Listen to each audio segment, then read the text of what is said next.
Welcome to lecture number 10 of romantic poetry. In this lecture, we learn about Phoebe Shelley as a poet. यानी Shelley as a poet.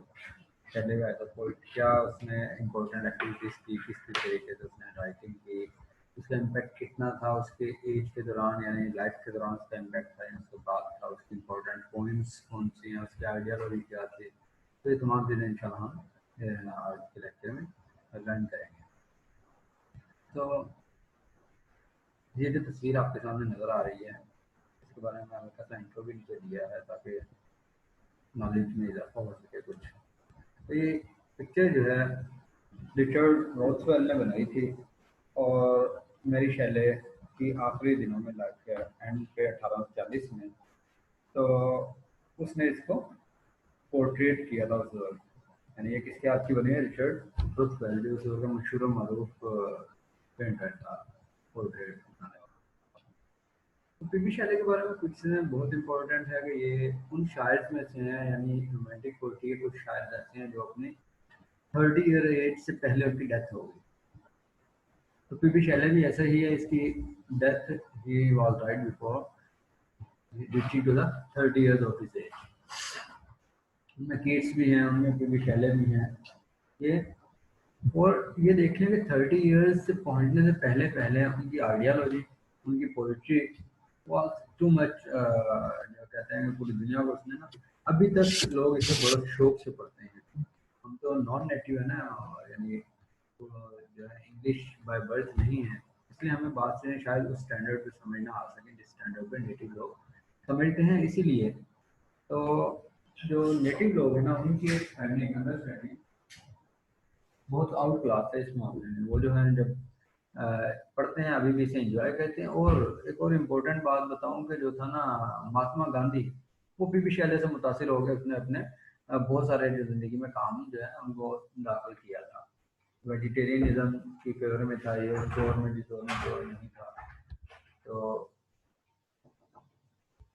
तो PB Shelley जो है ये उन points में से मैं पहले बता चुका हूँ जो 30 ईयर्स एज से पहले जिनकी डेथ हो गई।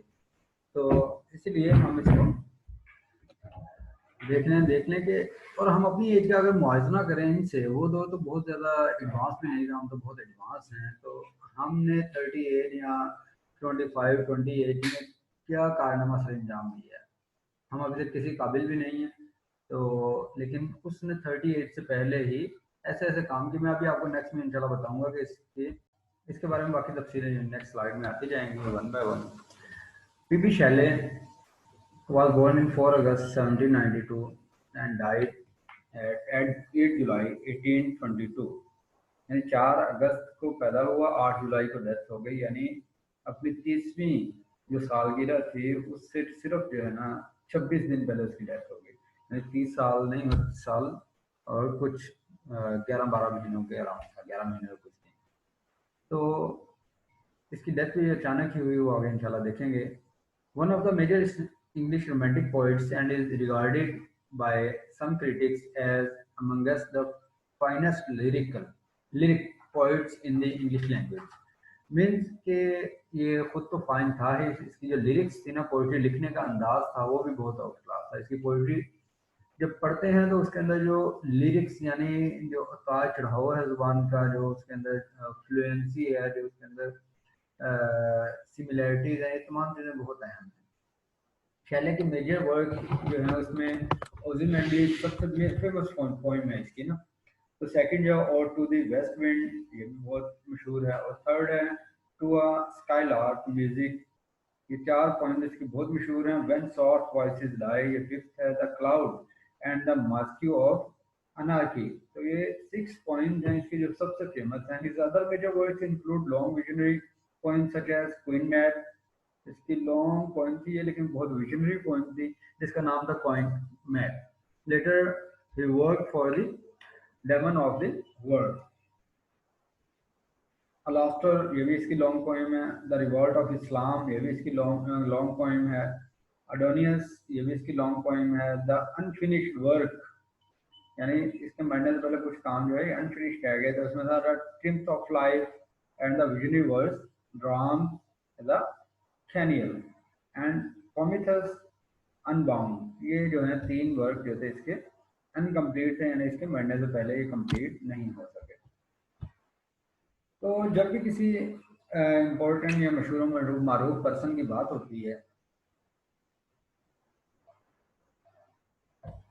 अगर उसकी एजुकेशन की बात ना की जाए तो ये जो है ना बात कंप्लीट नहीं होती। इसलिए from where he took his education, he received his early education at home, tutored by the Reverend Evan Edwards of nearby वारहाम। वारहाम का एक टीचर था जो इसे घर आके पढ़ाता होता था। अर्ली एजुकेशन इसकी घर में ही थी। ऐसे अगर हम हिस्ट्री में देखें तो बहुत से फेमस पर्सन हैं जिनकी जो है ना अर्ली एजुकेशन के घर में ही हुई है। घर में ही टीचर आता था, उसे पढ़ाया जाता था, और all subjects by one teacher, जो भी सब्जेक्ट पढ़ना होता था वो एक ही टीचर पढ़ाता था बिगिनिंग में। बिगिनिंग में हमारे यहाँ तो अभी से शुरू हो गए 5 साल सब्जेक्ट, उस दौर में तो जो सब्जेक्ट होते थे लिखना और पढ़ना सीखना है। जब ये आ जाए उसके बाद नेक्स्ट स्टेप्स होंगे। His cousin and lifelong friend Thomas Medwin, who lived nearby, recounted his early childhood in his The Life of Percy B. Shelley। यानी इसकी लाइफ को किसने लिखा है? इस कजन ने जो उसके करीब भी घर में रहता था, जिसका नाम थॉमस मेडविन था। ये it was a happy and contented childhood spend largely in country pursuits such as fishing and hunting. तो जो उस दौर के बच्चे थे, जैसे अब ये मे भी हम दोबारा उस तरफ लौट जाएं, बात साइंटिफिक रिसर्च कह रही है कि उस दौर के जो बच्चे थे उनका बचपन बहुत इंजॉय में गुजरता था। इस चीज़ में देख लें, इसका बचपन सारे का सारा किसमें गुजरा? फिशिंग में गुजरा है, हंटिंग में गुजरा है। तो अगर हम अपनी बात करें, आज के बच्चे को हम रियल लाइफ की तरफ लेके ही नहीं जाते। घर से स्कूल, स्कूल से घर, घर आए तो अकेडमी, अकेडमी से आया तो होमवर्क, होमवर्क आया तो नींद, नींद से उठा। फिर ये रूटीन होगी, उसमें फिर हम जो है ना क्या कहते हैं, कॉपी पेस्ट के माहिर तो बना सकते हैं, कोई स्टैंडर्ड राइटर नहीं बन सकते। ये है कि अल्लाह कोई एक्स्ट्रा ऑर्डिनरी वर्क करे और इनसे आगे निकल जाए तो बहुत अच्छा है, वरना हमारे यहाँ यही चल रहा है।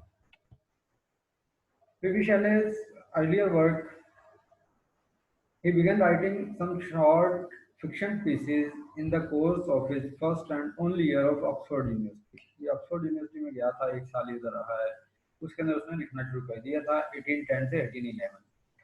शैले उसका फ्रेंड जो था थॉमस जेफरसन हॉग, इन्होंने एक जो है पम्फलेट बनाया था जिसका नाम था the necessity of atheism. The necessity of atheism, the believe that there is no god. यानी उसने अपने बचपन में ही, यानी उसकी पैदाइश जो है वो है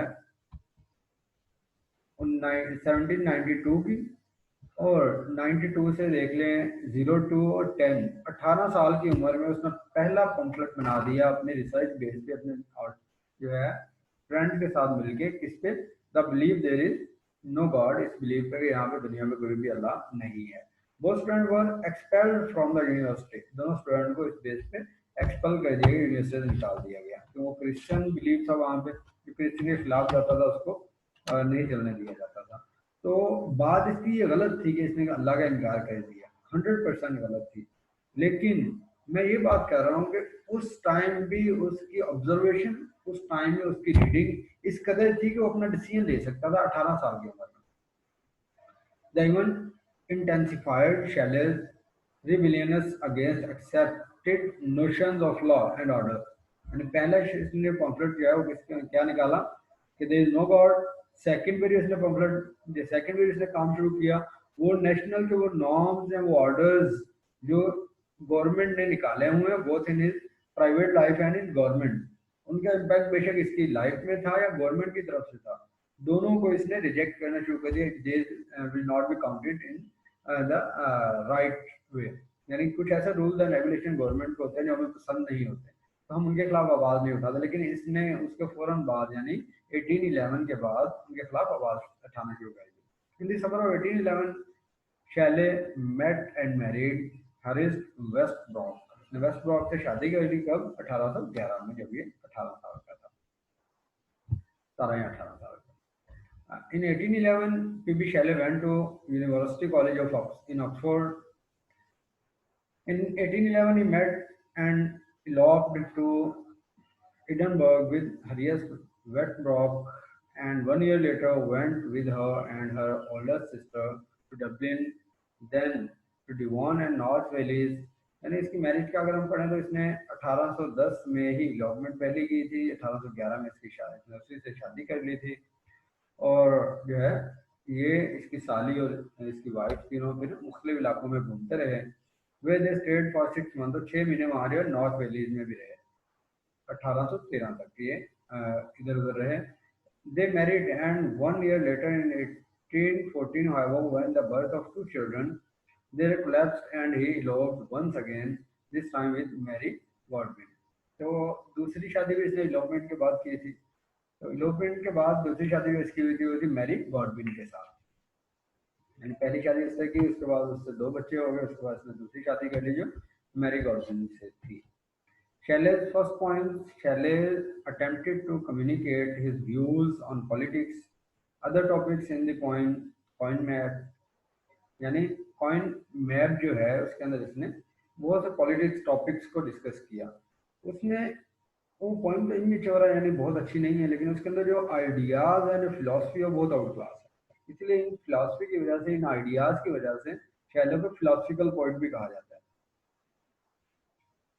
तो ये उसमें लिखते हैं widely diffused a spirit of activity and life, यानी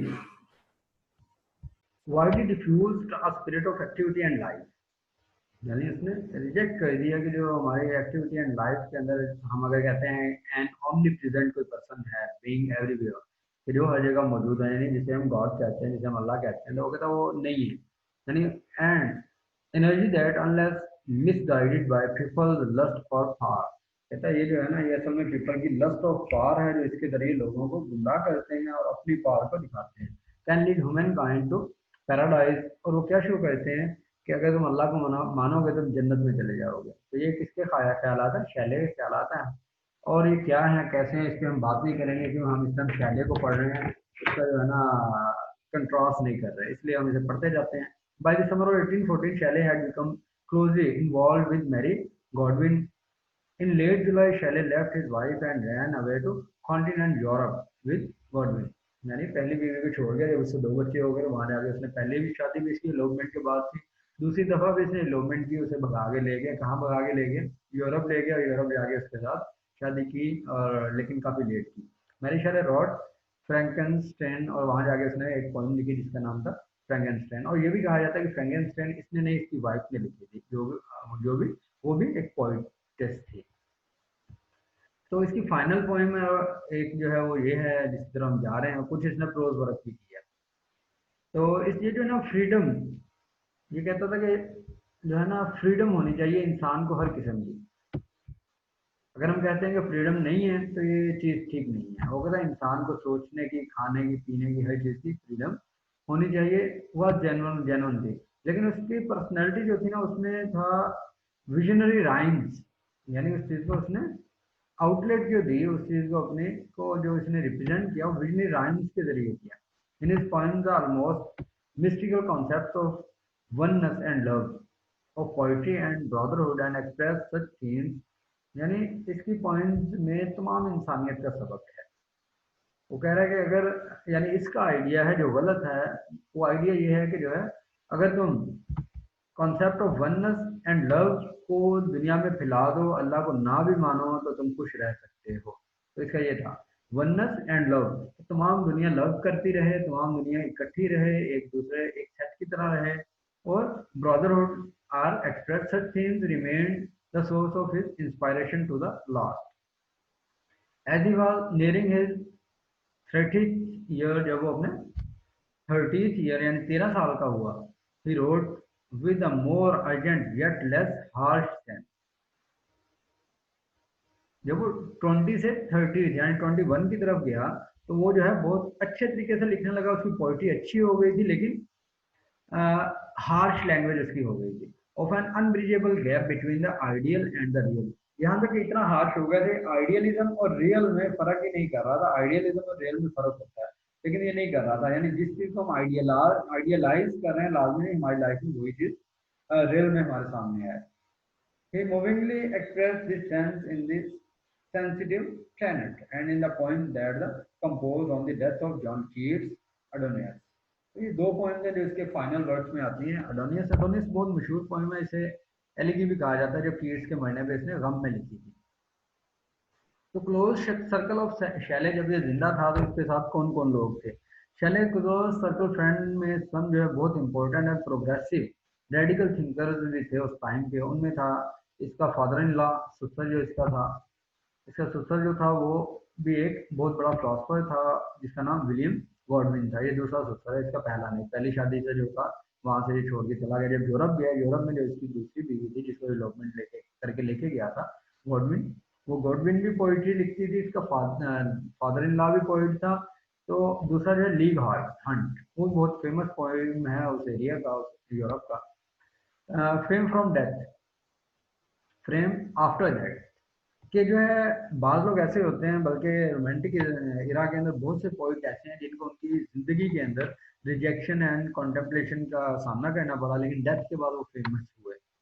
उनके अंदर ये पॉइंट भी शामिल है, क्योंकि इनकी एज जो है 30 लेस थी। अभी इन लोगों तक इनका काम ज़्यादा पहुंचा ही नहीं था, बल्कि लोग इनके काम को पब्लिश करना ही नहीं चाहते थे, क्योंकि उस दौर में गवर्नमेंट ऐसी थी कि अगर गवर्नमेंट के खिलाफ कुछ भी पब्लिश हो जाए या क्रिश्चियनिटी के खिलाफ कुछ भी पब्लिश हो जाए तो पब्लिशर जो है वो जेल में जा सकता था। और भी बहुत सी वजूहत थी जिसकी वजह से। तो हम उसी को देखते हैं वो कौन कौन सी थे।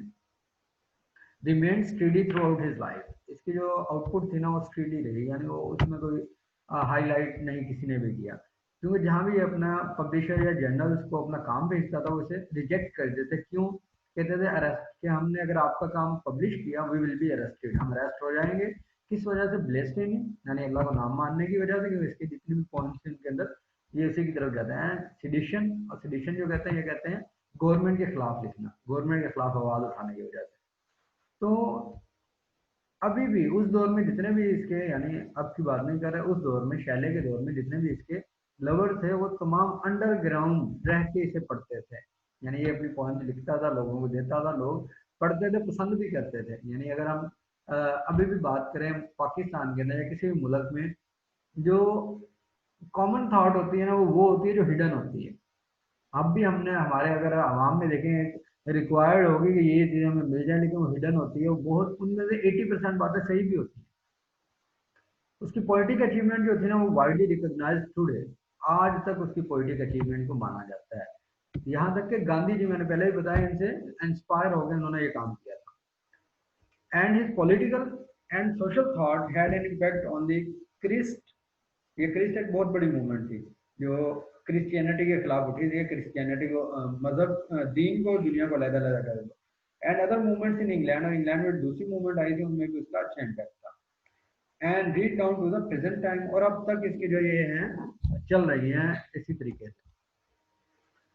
तो नेक्स्ट आ जाए political and social series, Shelley's series of economics and morality. For example, इसकी जो इकोनॉमिक्स और मोरालिटी की थीम्स थी ना वो सबसे पहले जिसने पसंद की थी वो था कार्ल मार्क्स। तो कार्ल मार्क्स के ऊपर ऊपर इसकी पिक्चर लगी है। अब आप शैले की तस्वीर देख लें, कैसा रोमांटिक, और मैं वर्ड कोई और बोलने लगा था, आप नहीं बोलता, कैसा जबरदस्त उसकी पर्सनैलिटी है। और इधर से देख लें कार्ल मार्क्स, कि कार्ल मार्क्स को भी वो जो है ना, कार्ल मार्क्स भी इंस्पायर था किससे? इकोनॉमिक्स की जो थीरीज दी थी इसने, जो इकोनॉमिक्स की थ्योरी दी थी किसने? पीबी शैले ने। कार्ल मार्क्स है, उन्हीं को लेके अब जो रूस रूस में निजाम चल रहा है वो उसी का चल रहा है। तो उसके पीछे बेस जो थी किसकी थी? पीबी शैले की थी। तो ये एक बहुत बड़ी बात है। 1818 से लेकर 1883 तक ये जो है रहा है जिंदा कार्ल मार्क्स। और उसका early perhaps first writing on non violent resistance influence Leo Tolstoy. Leo Tolstoy एक बहुत बड़ा राइटर है, अभी 1828 से लेकर 1910 तक ये रहा है। तो इसने उसे भी इन्फ्लुएंस किया, उसकी राइटिंग में बहुत सारी चीजें इसी से ली हुई नजर आती है। और महात्मा गांधी सब जानते हैं, इंडिया का जो था महात्मा गांधी, जो इधर कायदे आजम था, तो उनके लीडर महात्मा गांधी थे। तो महात्मा गांधी भी इससे इंस्पायर्ड था बहुत से मामला में। आगे हम पढ़ते हैं किन किन चीजों में इंस्पायर्ड थे। And though him Martin Luther King junior and other practicing non violence during the American civil rights movement. यानी Mahatma Gandhi directly PB Shelley से इंस्पायर्ड था। फिर पीबी शैले से इंस्पायर होकर महात्मा गांधी ने किस किस को इंस्पायर किया? इंस्पायरेशन फूटी कहाँ से? पीबी शैले से, वो आई महात्मा गांधी तक, महात्मा गांधी से आगे मार्टिन लूथर तक, वहां तक किंग जूनियर तक वो गई। Civil American civil rights movement तक उसकी जो है अप्रोच रही। यानी अमेरिकन सिविल राइट्स मूवमेंट अगर कहें तो वो उसके पीछे पूरी एक चैन थी। वो चैन कहाँ से शुरू हुई थी? पीबी शैले से। पीबी शैले ने काम शुरू किया, उसका एंड किस पे हुआ? सिविल राइट्स मूवमेंट पे।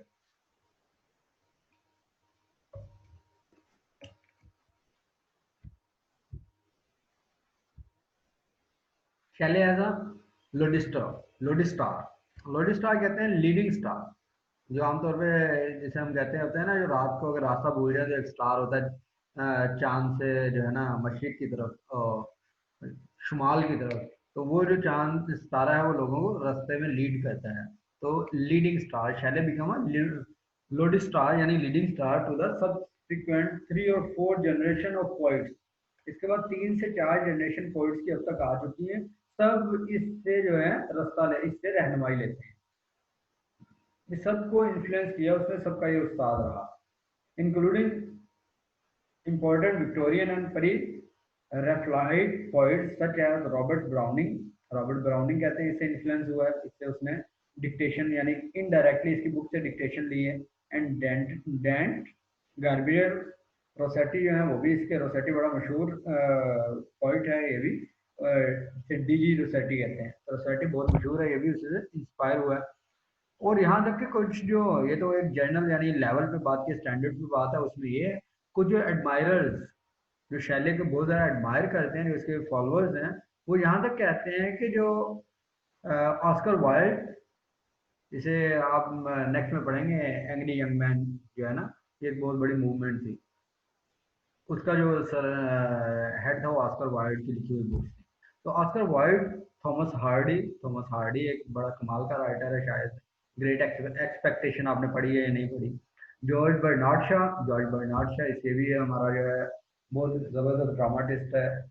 तो लियो टॉल्स्टी, बर्ट्रन रसल को अगर आप उसके आप पढ़े ना, जो उसने आइडियाज दिए हैं, उसके एसेज हैं जिसके अंदर उसने डिफरेंट चीज़ों को डिस्कस किया हुआ है, मोरालिटी को, गवर्नमेंट को, शादी को, कमारे रहने को, डिफरेंट चीज़ों को, इसके डिफरेंट थॉट्स उसने प्रोज की शक्ल में लिखी हुई हैं। तो बड़ी कमाल की बर्टन रसल की हैं आइडियाज। लेकिन पीबी शैले के एडमायरर्स कहते हैं वो तमाम जो थॉट्स हैं वो किससे ली गई हैं?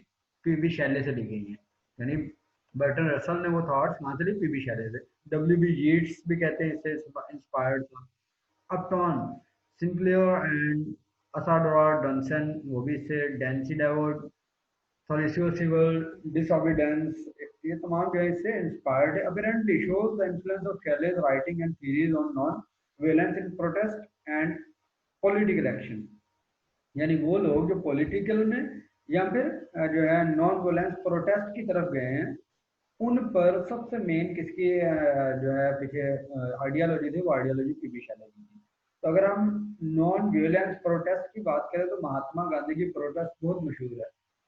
तो उसने कसम खा ली कि मैं नहीं खाना, रोड पे ही बैठना, तो वो बैठा रहा है जब तक उसकी बात नहीं मानी गई।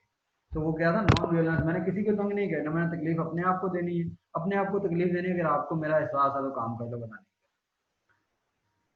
तो अभी तक भी पॉलिटिक्स सर्कल जो है वो इससे इन्फ्लुएंस लेते रहते हैं, यहाँ तक कि अब जो रिसेंटली पॉलिटिक है। तो आइडियलिज्म, शैलेज यूनिक आइडियाज। अब हम वो आइडियाज पढ़ते हैं जिसकी वजह से बहुत से लोग इससे इंस्पायर्ड हैं।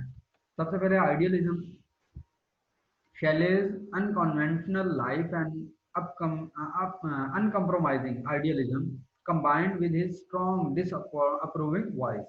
यानी उस दौर में जो लॉ थे उसके खिलाफ ये डिसअप्रूव था, उनके खिलाफ बात करता था। वो बात करने की वजह क्या थी? कि ये जो है डिसकंफर्ट था और अपनी आइडियलिज्म को उसके मुकाबले में लेके आता था। तो वही आइडियलिज्म जो थी वो बाद में रॉबर्ट ब्राउनिंग जो है तक गई है, अल्फ्रेड टेनिसन तक गई है, जिनके नाम हम कुछ पीछे पढ़ चुके हैं, कुछ न्यू नेम है, इसलिए इंक्लूड किया है। लॉर्ड बैरन है, हेनरी डेविड है, डब्ल्यू बी यीट्स है, अलिस्टर है, क्रॉली है, एंड एडना स्पिरिट, विक्मेंटी मिलरी है। ये तमाम लोग हैं जो इस दौर में इससे इन्फ्लुएंस हुए हैं। और नॉन वियोलेंस, वो तो इसकी आइडियलिज्म था। आइडियलिज्म कौन कौन सी चीजें? सबसे अहम था नॉन वियोलेंस। ये कहता है किसी के खिलाफ आपने कुछ नहीं करना, जो जो कर रहा है उसे करने दिया जाए। हेनरी डेविड, सिविल डिसोबीडेंस, यानी उसने जो हेनरी डेविड ने सिविल डिसोबीडेंस की थी The writing of Leo Tolstoy and Mahatma Gandhi's passive resistance were all influenced and inspired by Shelley's theory of non-violent resistance. उनके पीछे क्या था? शैले का नॉन विलेंस रेजिस्टेंस था. In protest and political action, it is known that Gandhi would often quote Shelley's The Mask of Anarchy. The Mask of Anarchy को अक्सर और बेशतर इसने गांधी जी ने क्विट के तौर पर यूज किया, which has been called perhaps the first modern statement of the principle of non-violence resistance. और ये ऐसी बुक है जिसके अंदर मेरा ख्याल है प्रोज की शक्ल में कंफर्म नहीं है, पीबी शैले ने पहली दफा तमाम की तमाम नॉन वियोलेंट रेजिस्टेंस के बारे में रूल लिखे. वेजिटेरियनिज्म, ये भी बहुत इंपॉर्टेंट है कि वेजिटेरियनिज्म, इंसान जमीन पर जितने भी जानदार हैं वो उनकी इज्जत करनी चाहिए, इसलिए किसी को भी मार कर या ज़िबा करके खाना मुनासिब नहीं है. ये भी पीबी शैले की थॉट थी और ये गांधी जी तक आई है. Shelley wrote several essays on the subject of vegetarianism. The more prominent of which were with dictation of natural diet. Natural diet का क्या मतलब? वेजिटेरियनिज्म.